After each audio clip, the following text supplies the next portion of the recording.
Hey everyone, we've been taking a look at Baroque art in the Dutch-speaking part of the world, and we've been examining the Dutch republics as they sought for independence and freedom. And when they acquire this, we see that their ability to be merchants and sailors and trade spices led to economic prosperity, which led to the development of culture.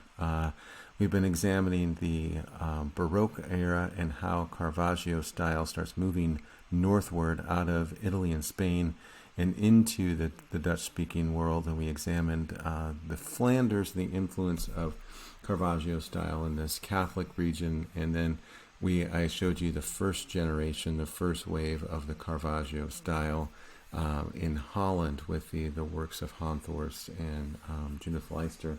I wanted to take a look at the one of the major monoliths of the 17th century art. And if any Baroque artist deserves his own lecture, it probably would be Rembrandt. And I wanted to take a look at the complexity of his life, showing the rise to fame and prominence and wealth, and then his later descent, fall into obscurity and poverty. It's kind of an interesting particular story, and I want us to examine why that might be and what happened, some of the complexities of that, and some things to think about to frame our discussion of Rembrandt and what was going on in his mind and in his life is something to think about as an artist, right? How do you find a balance between artistic freedom and patronage, right? When do you stay true to your artistic vision, and when do you compromise for the sake of commission, right? Do you never compromise your artistic vision? Do you always compromise your artistic vision and just do whatever the patron wants? When do you find that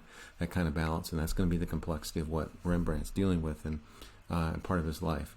Another thing to think about in terms of representation, much of Baroque art seeks to depict something so realistic that it can be mistaken as real. Think about the fruit on a windowsill by Cotin, and the idea is to make it so realistic that a bird flying by would mistake it as real. Right? However, even if this were possible, it still would not be real. It's still a painting. Right?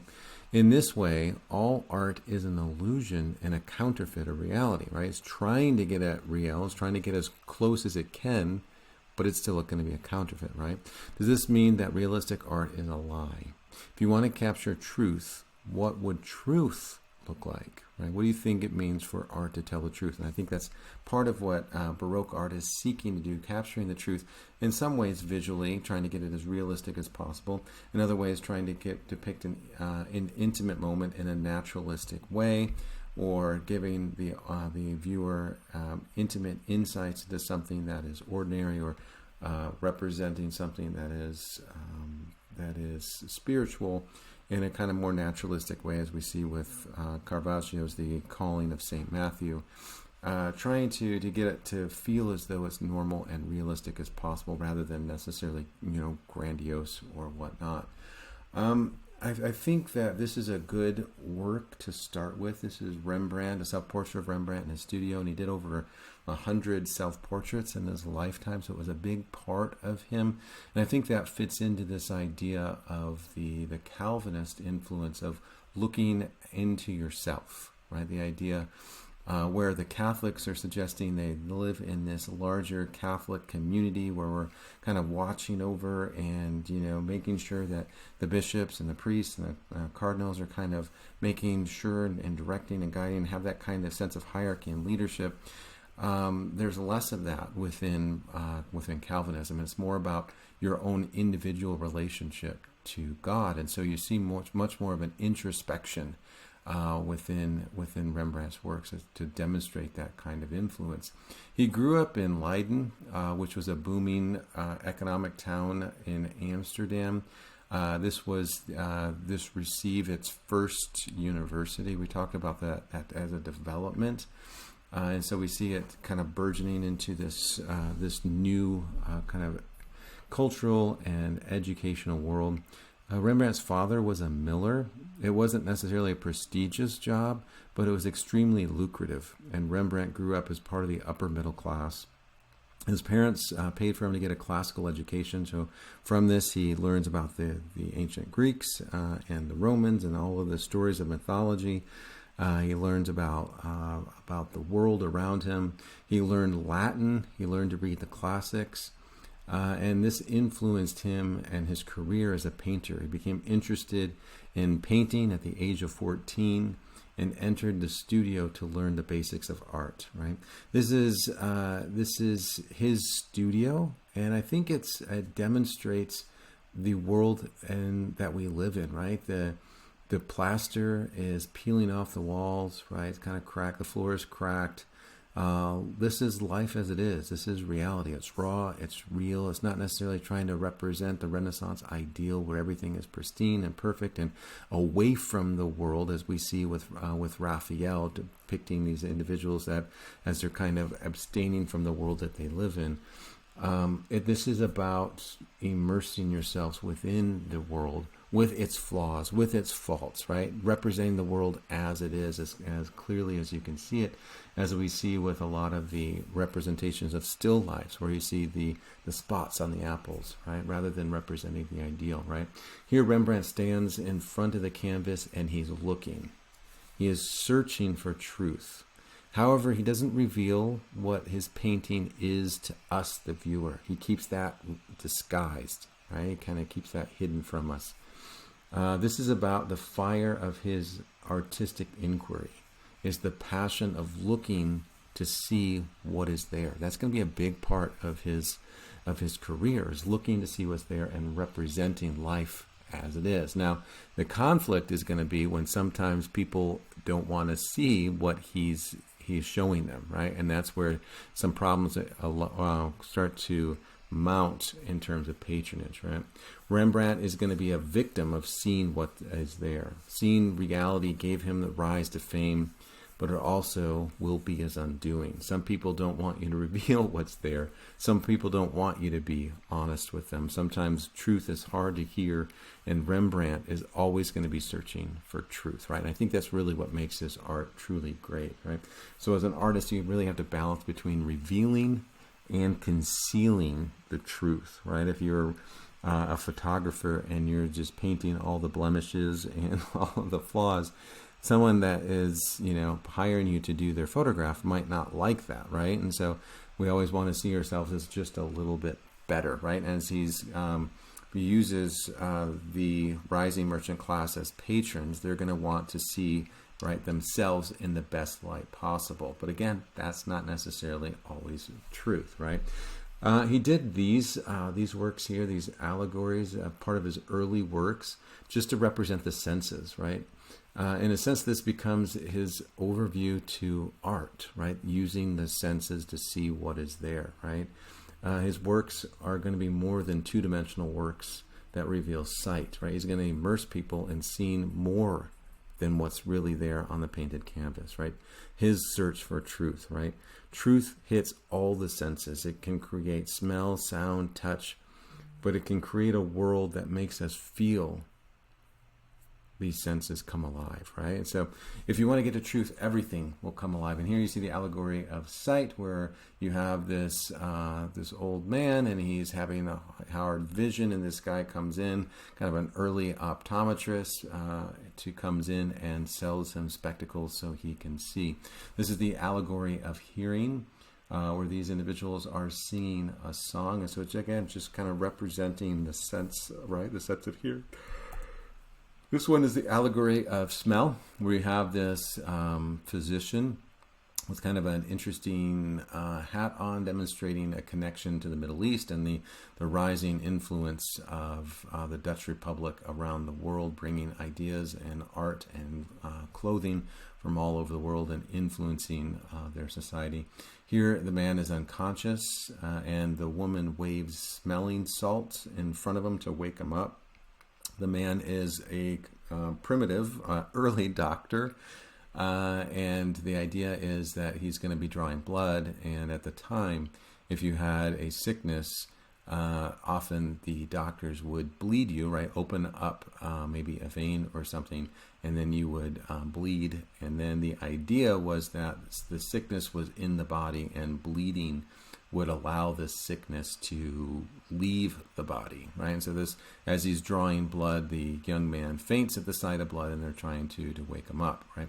Now, the treatment, however, often led to people actually dying. Not a good treatment strategy, because they didn't really understand the process of viruses and bacteria and things of that nature. But it's demonstrating that idea of smell, to awaken the senses. This is the allegory of touch. A man has a stone in his head, and this surgeon is coming in to remove it, and he is being assisted by his maybe wife, I don't know, kind of a witchly looking figure there, holding the light. Again, we see the candle is represented there to demonstrate that natural light. Now, the idea of having a stone in one's head is kind of an old way of saying that someone is unintelligent, right? So this is kind of a morality tale as well, where it's not only the touch of him being, the pain of this being removed, this surgery being removed, of removing a rock from his head, but it's also about, being cautious of our senses and where our senses can lead to. Now, the allegory, one of them is missing. I'm trying to think which one it is. So we have touch, smell, sight, sound, and taste. I think taste was lost, and so maybe one day we will find Rembrandt's taste, but that he did the other one as well, but it's just been lost to time. This is a representation of one of the many self-portraits that he has. This one is he does early in life, and again, he develops his own genre of the self-portrait. And I think it gets back to this idea of Socrates, to know thyself, to know who you are, to look within. If you are to really purify yourself, it has to come from within, in your individual spiritual connection to God. And then this idea of nothing too much, right? That idea of the Calvinist idea of temperance. We need to be moderate in all things. And so we see that element here. Notice the looser brushstroke, right? We see the Caravaggio style with the lighting, the tenebrism, the darkness around the torso. But then we have some light around the forehead and the underneath the eye and on the nose, and then the foreshortened background. But notice the looser brushstroke, much more expressive in nature. And this one is another early self-portrait of him. This is just a light study in a mirror, right? So it's just studying how light and shadow affects a work. But again, it's an emphasis on the eyes, right? So part of his works kind of reveal, and part of them conceal something, right? So the light casts on his ear and his cheek and a little bit on the nose, and then his eyes are kind of hidden from us, right? These ideas that the eyes are always searching for truth, and leaves the question of what does the artist really see, right? Here's a representation of others. So he's known as a portraitist, and people around Holland hire him to paint their portraits, and that's really where he's going to make a lot of his money. But I think this one is an interesting study in terms of capturing truth. It demonstrates the complexities of the human condition. We see an old man. We don't know if he's wealthy. We don't know if he's poor. And at this point in his life, it probably doesn't matter, right? Everyone dies poor, right? Because you can't take it with you. He's lived a full life. We see years of experience within the wrinkles on his face. He is not wide-eyed youth, brimming with hope and anticipation. He is not arrogant as an adolescent who thinks he knows everything. His years have given him experience and wisdom, but in the wisdom comes with the knowledge of humility, that you really don't know, right, anything. The idea is that the more we learn, the less we actually know, right? We learn that the world is much bigger and more complicated than originally thought, right? With wisdom comes pain and humility. The more that we gain, the less we realize that we have to lose, right? But he kind of shows this old man here bearing the weight of his years, right? Again, demonstrating that complexity, looking at what's there and revealing the truth, right? Rembrandt here is an inspiring artist as he demonstrates the the skill and experience. This one he is a wide-eyed youth, kind of burgeoning at this new world, this excitement when Amsterdam is on the rise, and in this excitement of independence and change, and thoughts are widely being more accessible, right? He is very different. Here he's very different from the old man, right? He sees the world. He's hopeful becoming wealthy. He's hopeful to make it rich. There's a sense of naivete in his eyes. And I think it's interesting that Rembrandt captures that naivete. Maybe he doesn't even fully realize he does, right? But he captures that sense of naivete. Here is a portrait self-portrait with his wife, Saskia. And he calls this the prodigal son. So he takes the story from the New Testament, where the son gets the inheritance from the father and then goes off and spends it all. And the whole message of the story is about someone who didn't have temperance, didn't have moderation, and just completely spends all of his inheritance, and he comes back to the father completely poor, completely humble, and looking for repentance, right? So it's interesting that he places himself within the context of that as a kind of wide-eyed youth, young artist aspiring, getting onto this scene. Maybe he's kind of thinking about these ideas and the new access to wealth and notoriety that he is acquiring. He marries Saskia in 1634, and she's the daughter of a wealthy merchant, and she gives him access to a whole new clientele. And this is where he's really going to get his fame from doing portraits of the people that she gives him access to. But we see some interesting ideas in terms of placing this with the forest within the trees. We see some similarities of other artists that we have studied before. The idea of the merry drinker, right? This idea of eat, drink, and be merry. And we need to control ourselves. Otherwise, we're going to give in to these natural humanistic tendencies of sin and folly, right? We've seen this with Frans Hals. We see it with Gerard Hahnthorst. And so these are some of the themes that are continuing on in Holland, in the Dutch Republic, because they are important to the people and how they see the world.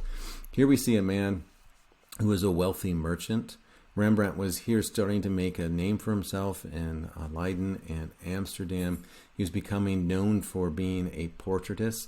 As a merchant class was rising in Holland, they wanted to fill their homes with art, their paintings, and part of this was they wanted to fill their art or their homes with themselves, right? The portraits of themselves. And so this probably would have went in this person's in his workshop or his place of business, right?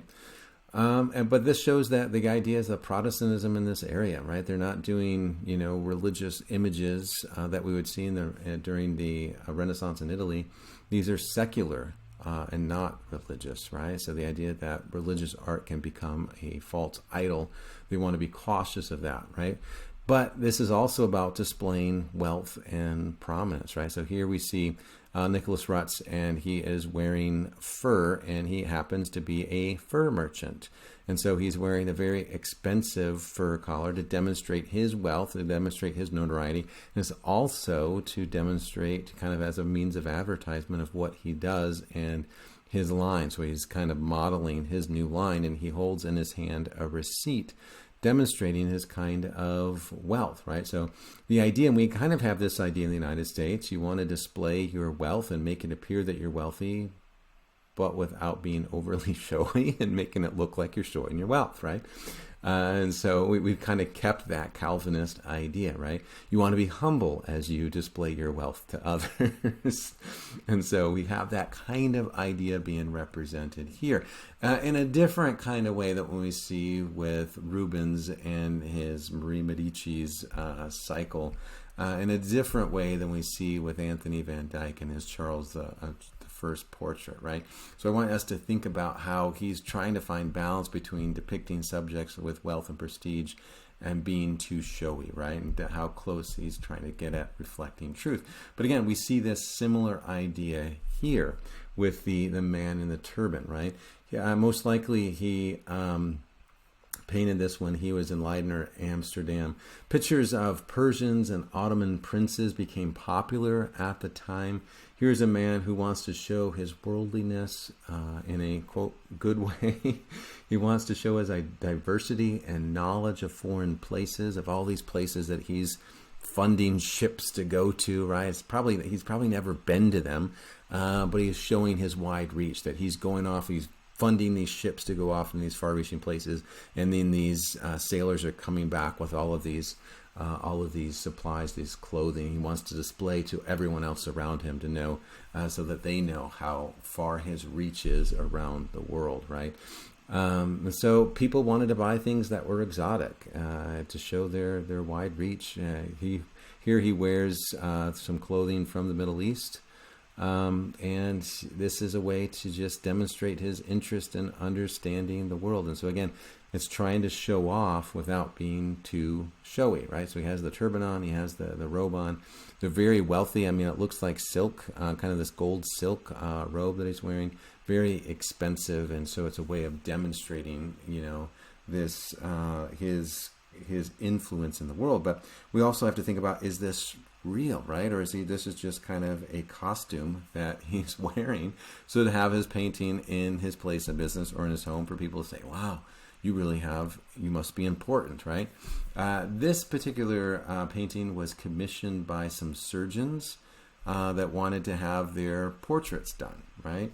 But what we see within this image is a couple of important ideas. We see the rise of science in the universities during the 17th century. People are starting to understand the body. They're starting to dissect cadavers as part of a regular curriculum, which was, Michelangelo and Leonardo, although they were doing this 100 plus years ago, they had to do it in secrecy, right? Now we are studying the body.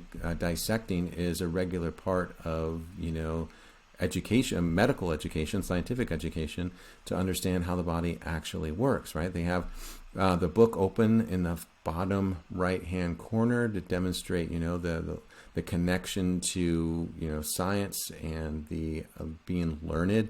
And here this guy, Dr. Tulp, is demonstrating to the other fellow surgeons some type of particular skill that he has mastered. And this is what modern medicine is all about. And so in a lot of ways, this is a demonstrating how far the Dutch Republic has come in terms of developing education. This kind of backwoods community is now burgeoning in terms of science and industry.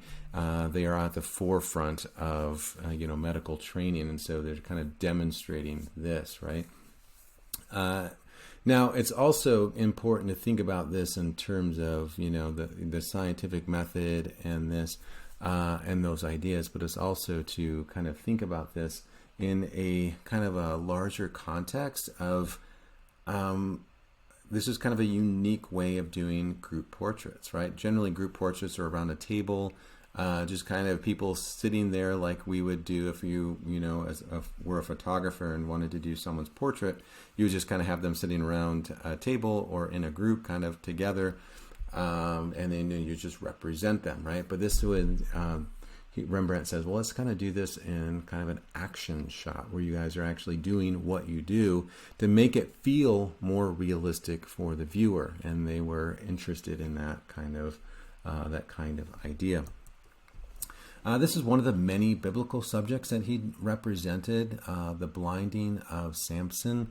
But again, this is similar to ideas that we've seen before, right? We see the typical style of the Baroque era with the tenebrism, the kind of the dynamic movement, the motion that we see with the man with the spear on the left, kind of standing guard, and then the other soldiers that are kind of holding him down and then piercing his eye, this kind of idea of action, similar to what we see with Bernini and his David. As he's moving forward, has that kind of potential energy as he moves forward. And here Samson's kind of fighting off with his hand in shackles and his leg kind of moving off towards the left-hand side. And then in the background, we see Delilah as she opens up the tent. The light reveals her face and then shines down upon but upon Samson. And then she flees with the scissors in her right hand and his hair, which took away his power. And so this allowed the soldiers to come in and overtake him with with her left hand. But it's a similar theme to what we've seen before, right? The idea of falling into sin, falling into vice, falling into folly, just kind of letting your guard down. Anytime you let your guard down, something bad is going to happen, right? And that's a common message that we see in Holland, right? This idea of frivolousness leads to destruction, but also we see that if you let your guard down, women are going to lead to your destruction as well. So you need to be constantly on guard from those around you, right? This is another group shot that he was paid to do. This was commissioned by Captain Bannock Coke that we see at the very center with the dark uniform on. And this was a way to celebrate the heroism of the city guard. We have to remember that this is, during the 80 Years' War with their revolt against Spain and Philip II. These are the guards of the city. However, by this time, there wasn't really a lot of active fighting. Remember how we talked about the fighting that was happening during the 80 Years' War wasn't really constant everyday battles, just kind of like World War I or World War II kind of conflict. It was more of like, we're going to battle today, but you know what, today we're taking a day off, right? It's much more kind of lackadaisical.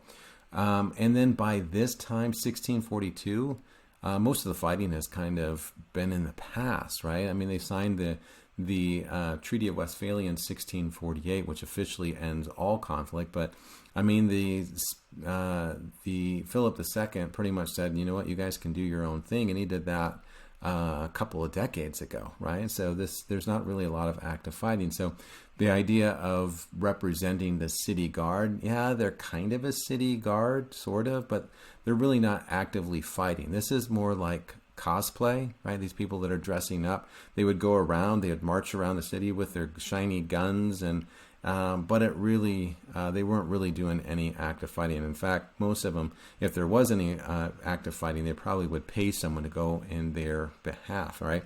These are the wealthy merchants that have a lot of money, have a lot of influence, and they're not going to go off and get their hands dirty, right? But they want to make it look like they go off and get their hands dirty, even though they're wearing very elaborate clothing that is not really practical to wear, right?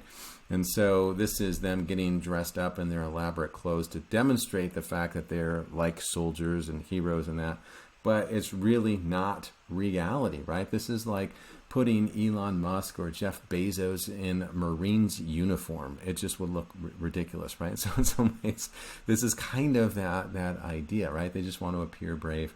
But this is, again, fictionalized truth, right?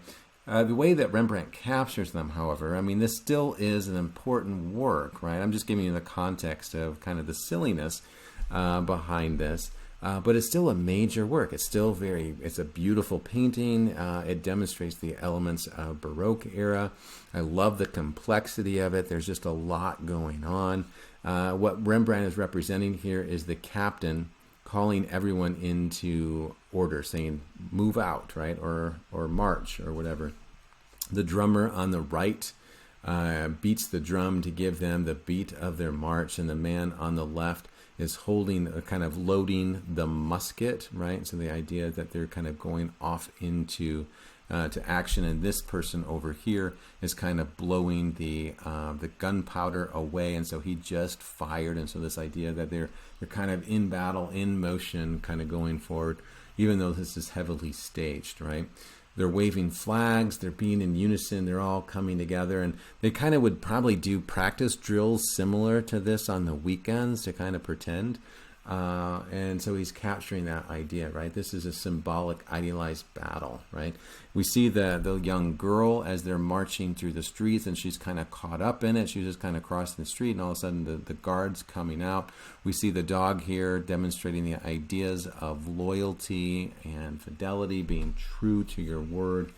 And then the lighting provides this kind of intense backdrop to show this kind of theatricality of the moment. And that's another big part of Baroque era, is sometimes being theatrical with with the works to make it feel realistic, but realistic in kind of a theatrical sort of way.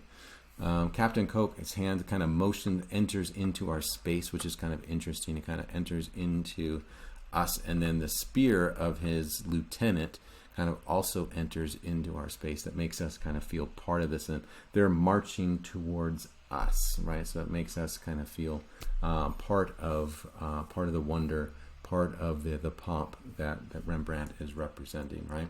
Which, I mean, this would be more of a traditional way to represent officers, right? Just kind of sitting around a table and then just kind of staring. But Rembrandt says, hey, let's show this in motion. And so in some ways, this is kind of real, demonstrating the idea of action and moving forward and capturing, what it would feel like or look like. But another way, it has that tension of reality, because this doesn't really happen, or it didn't really happen with these particular individuals. And so, again, there's that tension that we see within Baroque art. Here we see a woman just sitting at a table. She's well dressed, but she's also humble.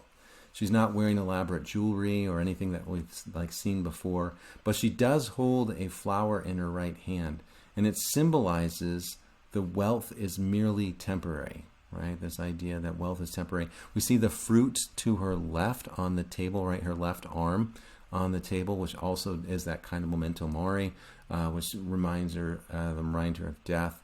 The idea was to reinforce that every day is important. Every day we need to connect with God, right? That we need to remember that it all can be lost, right? And so again, it's to direct our attention, to remind ourselves of temperance, sobriety, and continuing on the daily journey, right?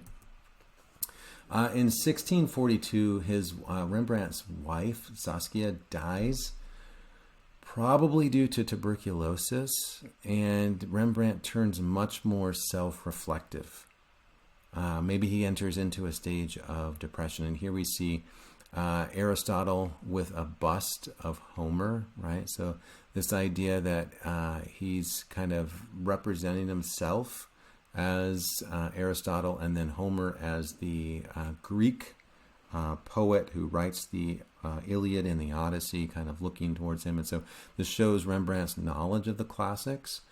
But the darkness around him suggests this kind of much more dramatic kind of feel. And we're going to see that Rembrandt, from this point on, right, from his wife's death on, he's going to have a different phase, different focus, right? He rejects commissions, and he only sells art that people ask him to buy. So he's creating art, but he's not creating art for commissions. He's just doing it for himself. And then when someone comes in and says, hey, can I buy this? Maybe he'll sell you a work of art. Maybe he won't, right? And so he's pretty cautious about who gets his art. Mainly what we see is he starts to depict the world as he sees it, rather than kind of doing pomp and circumstance that we've seen in the past, right? We no longer see him depicting wealthy patrons as a means of advertisement. He represents the world as he sees it as an artist, right? Trying to represent that. But this one's kind of interesting, because as he's doing that, he also does continually look towards himself. And this one, we see that Rembrandt is demonstrating a similar kind of idea that we've seen with other wealthy merchants, right? Rembrandt becomes extremely wealthy. He becomes extremely prominent within his community. And here we see him wearing this elaborate kind of fur coat and this kind of elaborate, robe underneath it, demonstrating his own wealth. And so Rembrandt was extremely wealthy at the time due to these commissions that made him all this money. But it also allowed him to have the freedom to be able to now do only what he wants to do. However, right, Rembrandt wants to buy a new home in Amsterdam, and Amsterdam was very expensive, and it really still is very expensive. And so he didn't have enough money to buy it outright. And so he has to go into debt. But Rembrandt has spent a lot of his fame and fortune years buying Chinese silks and Swedish copper and having art from all over the world to fill his home and his studio. And so he runs out of money, right? Not accepting new commissions, only wanting to work when he wants to work. But he has this debt of his home in Amsterdam. And there's some tensions there, right? There's some tensions with his desire to spend and yet his lack of desire to work and to sell his art. And so this leads Rembrandt to file for bankruptcy. And then his works of art are sold for next to nothing. And so he has just all of a sudden there's a flood of his art into the art world. And then all of a sudden people are like, well, I mean, you can get a Rembrandt anywhere. So then the market becomes inundated with too much of his art, and then it starts to be less valued. Here Rembrandt's depicting himself as though he's a king amid the foreclosure. So maybe there's some kind of tension within that, with all of things going on. Maybe he's lapsing a little bit into denial, even though he's constantly looking for truth, right? So again, we see some tension with that. Perhaps in this way, it's a way to combat the shame of his financial success, which would be extremely hard in a Calvinist community that's focusing on what you do and temperance and making sure you're a wise steward with your resources, right? So this would be a really hard thing to do within that particular community. You had to go downtown in a very public way to file for bankruptcy, and it was to make sure that everyone knew what you were doing, to try to make people not file for bankruptcy. That was to try to publicly shame them. And so it was a really humbling thing to do. And so perhaps this is some way for him to find some dignity amid all of that kind of complexity, right? But he made himself the subject of much of his art, right? He teaches us how to look closely and how to look at oneself, right? He looks for all the imperfections and the wrinkles within himself, the gray hairs that he has. We see that he's become this master of oil paints and the brushstroke, he's able to have this pristine brushstroke, but also this kind of blurred brushstroke, so you can see the hand of the artist, right? That art is not this kind of illusion of reality. It actually is a work of art, and so made by someone that's extremely a skilled artisan. And so he's kind of blending that idea of that, giving us that reality, but also making us aware that someone is making this, that someone has the artistic talent to be able to do this. And so it's an interesting kind of connection between reality and illusion once again, right? So a big part of his work is to, disguise his works of art as art, and then also revealing the brushstroke to us to let us see the artist as a master. This is him continually returning to himself, painting himself here as an artist. We see the palette, we see the brushes, and he's, representing himself, looking at himself, thinking about, himself, constantly being introspective. And then this was towards the tail end of his life. We can see him kind of transitioning. What's great about this is we always know what Rembrandt has looked like throughout his entire life. We have this kind of historical documentation that we generally, wouldn't have if we didn't have the self-portraits, right? Today, everyone has a cell phone, and there's going to be constant documentation of selfies, sometimes to a fault. But again, it's kind of thinking about returning to himself as a subject, knowing he's known for his keen eyes and seeing the world as it is. And I want us to think about, what do you think he finds within himself? What do these portraits reveal about himself, right? And do you think he's represented himself in a truthful manner? Or do you think he's represented himself more like he would represent one of the wealthy merchants, right? And how do you really represent yourself? What is truth, right? He's trying to, how do you represent that as an artist? Something that he struggled with, and I think something that, as artists, you'll probably struggle with throughout your career. How do you get closer to truth? Here he is towards the, another kind of, he returns to the theme of the prodigal son later in life. This is the return of the prodigal son, where he does his self-portrait as the prodigal son early in his career. He returns to this as a subject matter at the end of his career. And I want us to think about, why that is, right? So here we see, this is the kind of the riotous life of how he's living at the time. And maybe this is how he feels at the time. And so maybe they're a reflection of where he was at financially, or maybe spiritually, or, I don't know, intellectually where he was, this idea of this bright-eyed person at the beginning, but now he's kind of learned what's really important in life, and he returns humbled, right? And so it's not to say that this is Rembrandt as a self-portrait, but it's a theme that's important to him. And here the prodigal son is returning to the father, and the father embraces him, right? It says, "Welcome, you're welcome back into my home, and let's prepare an elaborate feast, for my son has returned," right? Now, this is done, towards the end of Rembrandt's life, and by the time he's commissioned to do this, he's pretty much fallen out of favor. All of the new generation of people in Holland really have nothing to do with that older generation of the 80 Years' War, and that all of the stories that they tell seem boring to them. These are the children that have grown up in luxury with their parents being extremely wealthy merchants. And so the whole idea of the dark broodiness of Rembrandt, he's kind of an outdated style, and this new generation arising wants kind of light and frivolous kind of things to match kind of their day. And so his style, Rembrandt's style, kind of falls out of fashion, in addition to him kind of falling into financial disrepair and struggles. The new generation kind of gets bored with his style as well. And the town of Amsterdam was just finishing their brand new, newly minted town hall, which was to be the kind of their brass ring, their kind of their gem to the world, to demonstrate how far Amsterdam has come over the last couple of decades. And they commissioned an artist to represent the Dutch history, right? How Dutch became this great republic. And, so we think about their identity. There's newly emerging independent nation trying to say, okay, now who are we, right? So they're now trying to commission artists to represent their history in City Hall. The initial artist didn't complete the work. And so then the commission kind of went up for bid, and someone said, what about Rembrandt? And they're like, that old dude, man, I don't know. He's kind of he's kind of out there. Do we really give him the commission? And so finally they gave him a commission to do the origin story of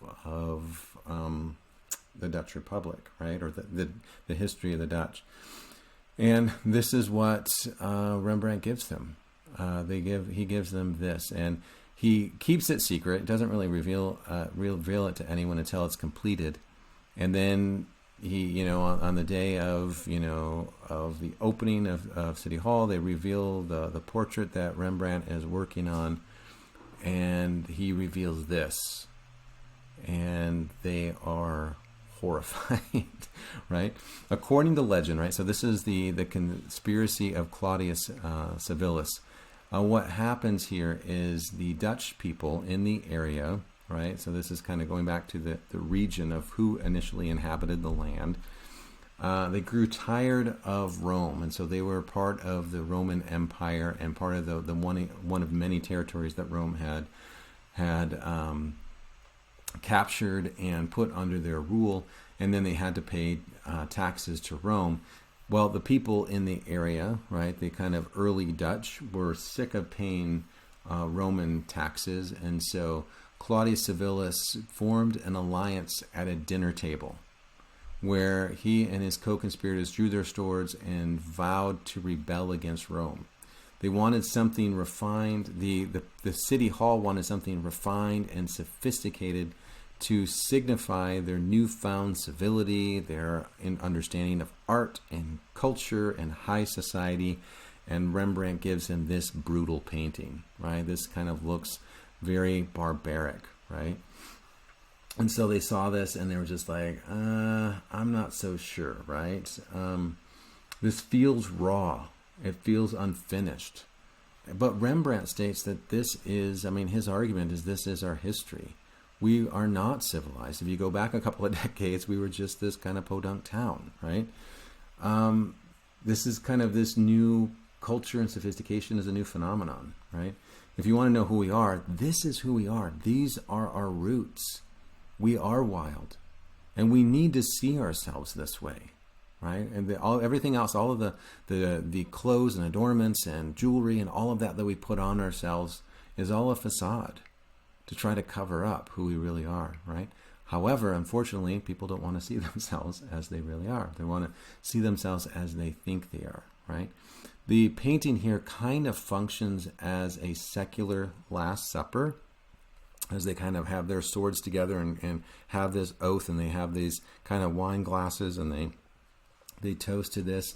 In the cup could be wine, it could be blood, right? In the context of Christianity, it could be like a sacrament. In the context of secularism, it could be blood, right? This kind of is a blood oath, which kind of matches the barbaric tone that Rembrandt captures, right? A thought to think about, right? If you were a member of Amsterdam City Council and have commissioned Rembrandt to create this, that memorializes the history of your people, would you want something to display the rising sophistication and dignity of your history? Or would you want this? A more representation of perhaps truth, right? What would you do? Would you pay Rembrandt for this if you saw this? Or would you refuse to pay him? What happened was they refused to pay him, and they didn't like it. And so what he does is he takes the painting, kind of runs off with it. He hacks it to pieces, makes it much smaller than the original, and he leaves. If you're not going to pay me, you're not going to get my art, right? And so then there was this kind of tension between Rembrandt and the city of Amsterdam. And so again, it kind of shows this complexity of Rembrandt creating great art. He's known as the quintessential Baroque painter. He's known as the quintessential Dutch Baroque painter, right? But he has this tension, right? He has this tension within his community. He sees this rise to stardom and wealth and prosperity and notoriety, and then he sees this kind of descent into overspending and coping with his wife's death and not wanting to compromise his artistic principles. And there's that tension that we see throughout his life, right? So it's kind of interesting. It's to think about as a case study for you as artists, right?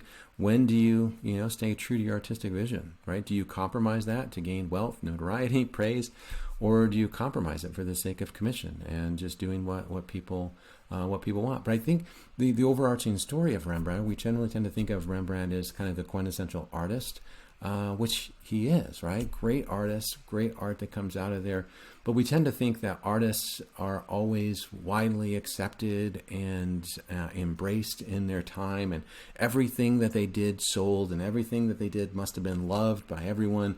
And then we take a look at our own works that might not sell, or people are critiquing or something like that, and we kind of think less of ourselves, when the truth of the matter is that all artists kind of struggle with that. They all struggle with this idea of sometimes there's more accepted, sometimes they're not. They're not always going to be this kind of whatever Rembrandt does is just golden and everyone loves. There's this constant struggle. And then artists throughout time have constantly struggled. And the idea, like the lesson to learn from this, is to kind of struggle through it and to kind of persevere, right? And we see that with Rembrandt, constantly persevering and constantly looking for truth within his art.